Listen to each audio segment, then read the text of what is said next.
एक अस्ति भाति प्रिय, जिसे सच्चिदानंद कहा गया है। आप थे सपने में। जैसे मृत्तिका अपनी सत्यता प्रदान करती है घड़े को, तो घड़ा कहलाता है। मिट्टी अपना सत्य देती है, अपनी सत्यता देती है घड़े को, तो घड़ा कहलाता है। मिट्टी अपना सत्य दे रही है कुल्हड़ को, तो कुल्हड़ कहला रहा है। आकार अलग है, वो मिट्टी है। आप मिट्टी नहीं कहते कि थोड़ी मिट्टी दे देना। अब कुंभकार से, बर्तन वाले से ये नहीं कहते कि जरा थोड़ी सी मिट्टी देना। आप तो कहते हैं कुल्हड़ दे दो, आप कहते हैं सुराही दे दो, आप कहते हैं घड़ा दे दो।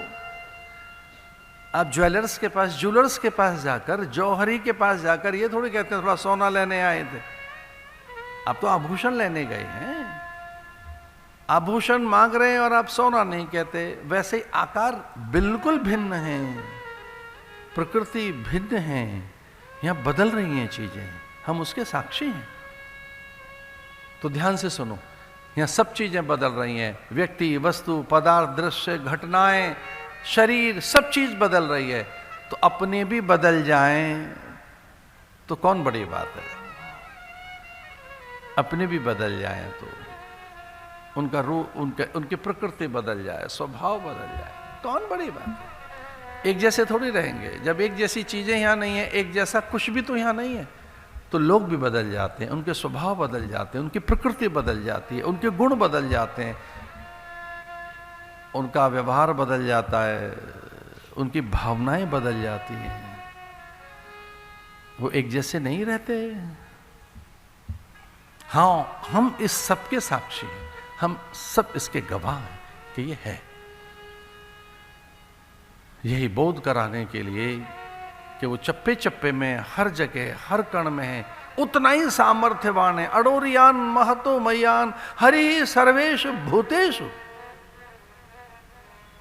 नास्ति। वो नहीं है। कौन है? ईश्वर। डर नहीं है, भय है नहीं, कमी है नहीं, कोई और नहीं है। नास्ति ईश्वर, ईश्वर ही है बस, और कोई चीज नहीं है यहां। उसके इतर कुछ और है नहीं, वो एक ही है यहां। उसी का विस्तार है, उसी के नाना रूप हैं। वही अणु से लेके परमाणु में हैं। हरि ही सर्वेषु भूतेषु। गर्भ तक पहुंच गए नारद। प्रहलाद के गर्भ में पहुंचे नारद। वहां पहुंचे जहां कयाधु उस बालक को लिए बैठे। गुरु चाहे तो वहां तक पीछा कर सकता है आपका। अभी तो बालक पैदा नहीं हुआ है, अभी तो उसका पुंसवन तक नहीं हुआ है। पुंसवन कहते हैं 5वें महीने का बालक नहीं है अभी। उससे पूर्व में ही नारद की चेतना, नारद का ज्ञान वहां पहुंच गया। ज्ञान अयोनिज है, अप्राकृतिक है, नित्य है, शाश्वत है।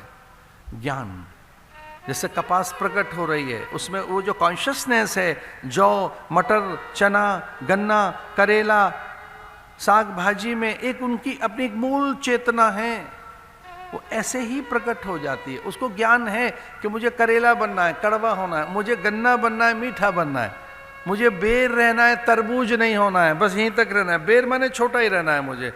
लो, मुझे तरबूज होना है, थोड़ा और बड़ा हो गया।